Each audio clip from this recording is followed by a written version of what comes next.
hello Bill, how are you? And it's a lovely feeling to have people come up and say, you used to play with the O's, didn't you? And I've never been disgraced and not thought they've said, yes, I did play with the O's. And they were a good team. But when I played, they had the leather ball. And I played goalkeeper, so you know what I had to suffer. And they used to hit the goalkeepers in them days. Boy, did we get hit. But I didn't mind. I'm still living. I'm 71. I'm as young 71 at that. Thank you very much. Bye-bye. Thank you very much, Bill Bunyan. Thank you.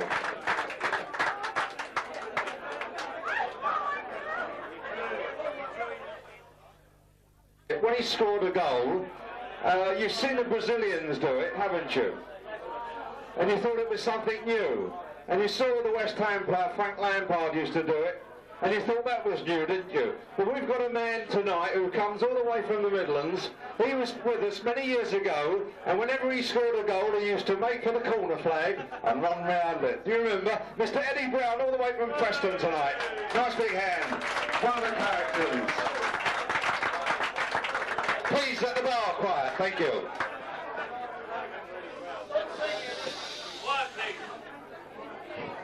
Good evening, ladies and gentlemen. Hey, come here, Bush, at the back. Hey, come here, Bush. The name is Brown, not Clown, remember? Clown, comedian, comic, call me what you like. But Stocky mentioned two names tonight when he was talking. One was Mark Lazarus, he couldn't play either, and the other one was Eddie Brown. The name of the game is a smile on your face. I will tell you one quick story. Johnny Haynes, the great Johnny Haynes, the first £100 player, said the Orient must get relegated. He said the combined ages of the three inside forwards, Bailey, Johnston and Brown, is 106 and they must go down.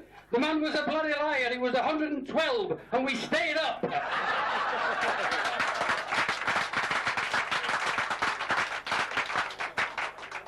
Quick story number two. This is one of the few Oh, hey, I thought somebody was talking in the back for a minute, you know. I would have slapped their wrists.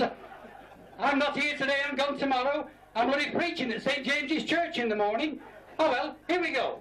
It is one of the few grounds in the country where lots of spectators had their backs to the players while they were actually playing. There is a playing area out there, and they were saying, hey, that Shirley Bassey, she's not, well, no, I thought she was taller than that myself and the rest of it. Frankie Volney, what a good suntan, God in heaven. And I didn't think Sean Connery was as old as that, you know. Those were in the days of the Lou and the Leslie grades.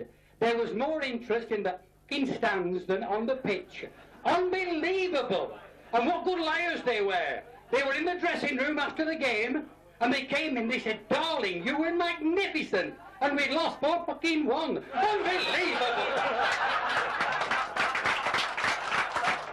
Oh, he hasn't changed. Eddie Brown, lovely. Nice to see you, Eddie.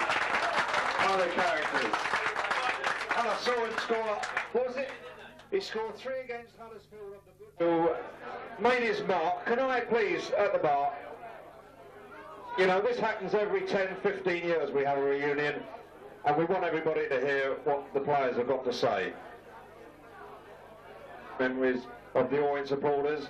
Wherever he goes, Mr. Peter Kitchen, ladies and gentlemen.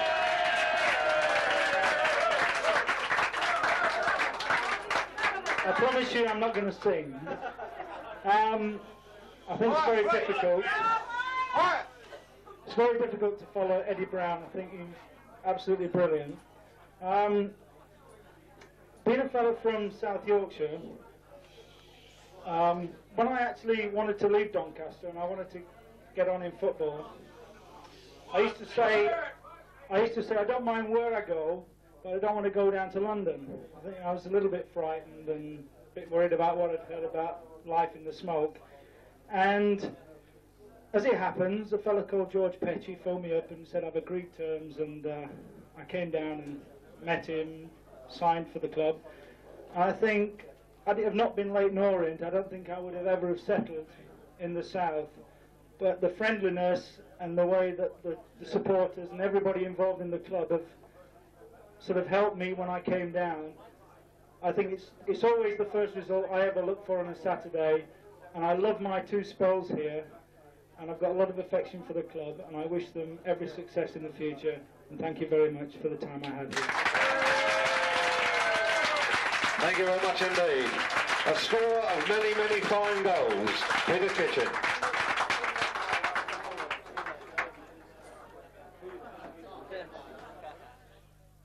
A visitor to these reunions here at Leyton Stadium at the Supporters Club. It's a captain of the Orient many years ago. He had a couple of spells here. Once he went to the Arsenal, but he couldn't get back quick enough. Mr. Stan Charlton, all the way from Weymouth. Big Stan.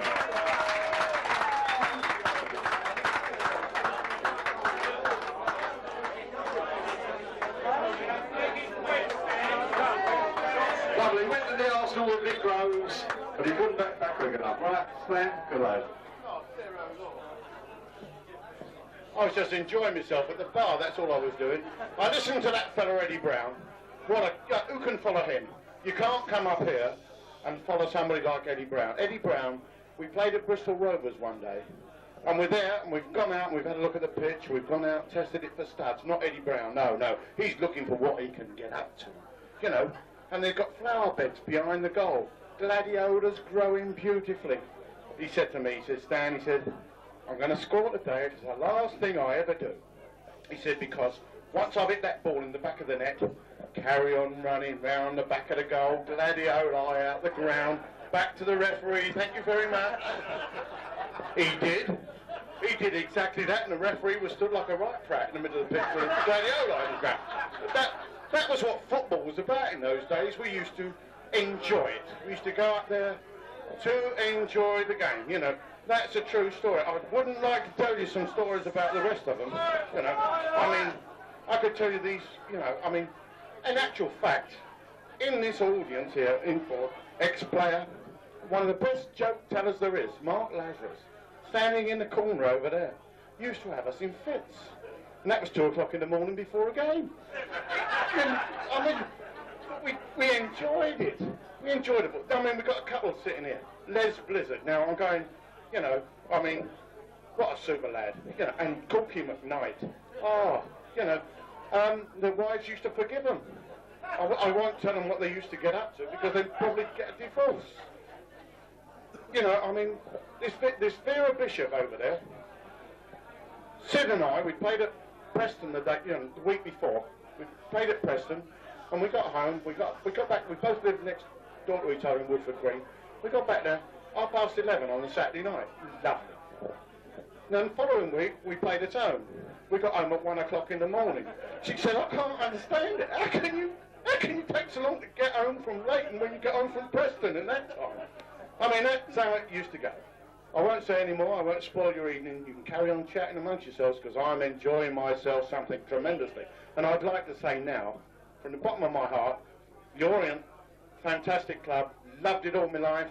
Loved the time I was here, and the supporters club committee who've got us back here in this reunion have done a wonderful job, and I'd like everybody to put their hands together and thank them very much for such a wonderful evening.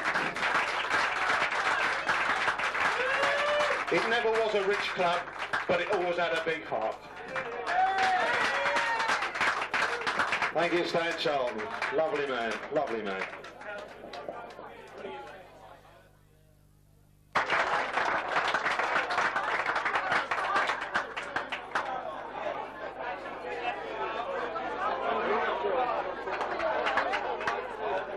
Never been to a home match. Only got nearest home match is Doncaster, all right, isn't it? That's right. There's a supporter who goes everywhere any ground in England except Brisbane Road.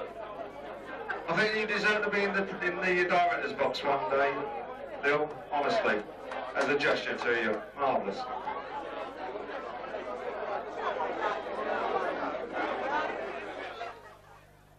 All the way forward supporters.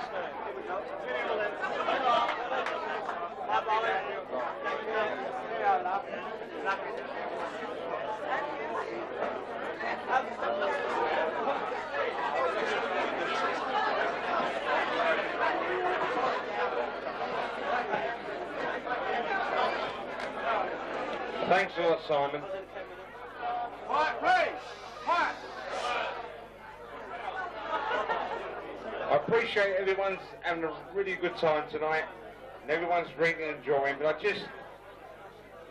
I'd just like to say to some of the players here tonight who are enjoying and having a good time, let's think of people like Harry Zassman.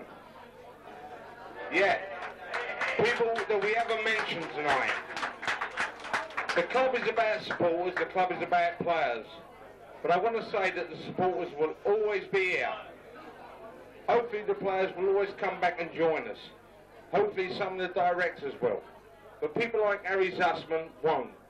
Because, unfortunately, they are dead. But they were the Orient. The same as many of us supporters are. Players will come and go. Managers will come and go. Hopefully some sooner. I'm not mentioning no names. But we will always be here. And I hope, along with all you people, that we will be able to meet in future years.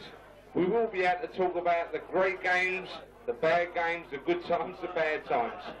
And I've got to thank the Supporters Club, Simon, Dave, the rest of the committee of the Supporters Club, the directors of the Orient, especially Tony Woods, because I think the guys come as chairman of the club, and I think he's really doing a great job for the club. If I can have a little bit of order at the back, please, because it is important. These functions will never go ahead unless we got the true support of the Orient Club. And it is important that we all support this club. Irrespective of who's running it, who's the manager, who's chairman, we must support this club because it is a true East Ender club. And I've got to say thank you to the committee, the Supporters Club, the Board of Directors and everyone else involved in it. And most of all, I think of all the ex-players who have come along here tonight to show their appreciation, and to us, we've shown our appreciation. Thank you very much. Well done, John. Well done, son. Very nice indeed. Thank you.